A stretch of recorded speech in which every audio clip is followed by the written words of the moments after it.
بسم اللہ الرحمن الرحیم۔ زمانے قدیم کی بات ہے، ایک دور دراز علاقے میں زاہد نامی نوجوان اپنے والد ناصر کے ساتھ رہتا تھا۔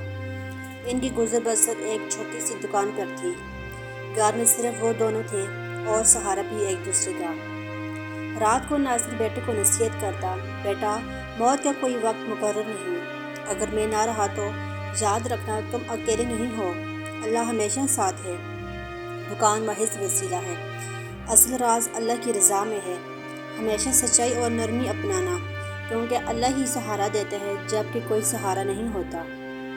زاہد اکثر سوچتا کہ سب کچھ تو محنت اور عمل سے ہوتا ہے، پھر اللہ پر بھروسے کا کیا مطلب؟ وہ باپ کی نصیحتوں کو زیادہ اہمیت نہ دیتا، مگر پھر وہ دن آ گیا جس کا ناصر ہمیشہ ذکر کرتا تھا۔ وہ دنیا سے رخصت ہو گیا، اب زاہد کے پاس اللہ کے سوا کوئی نہ تھا۔ وقت گزرتا رہا اور ایک دن سامان لینے اسے دوسرے شہر جانا پڑا۔ راستہ لمبا اور مشکل تھا، بھوک پیاس اور اندھیرا اس پر غالب آ گیا۔ اسی گھر میں اسے باپ کی بات یاد آئی، بیٹا اللہ پر بھروسہ رکھو، وہ وہاں نظر آئے گا جہاں کوئی سہارا نہ ملے۔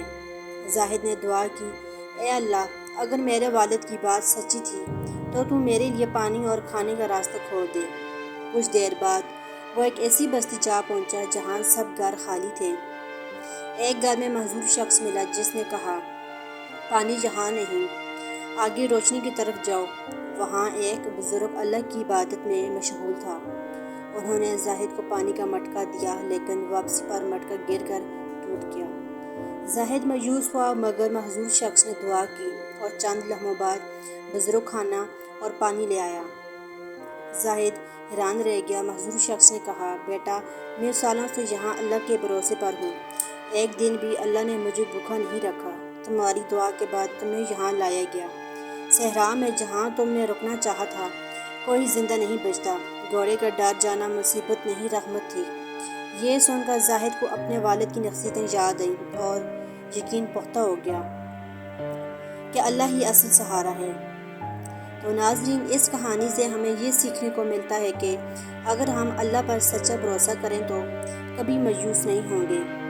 ہماری سوچ محدود ہے، لیکن اللہ کے فیصلے بے غیب ہیں اور حکمت سے بڑے ہوتے ہیں۔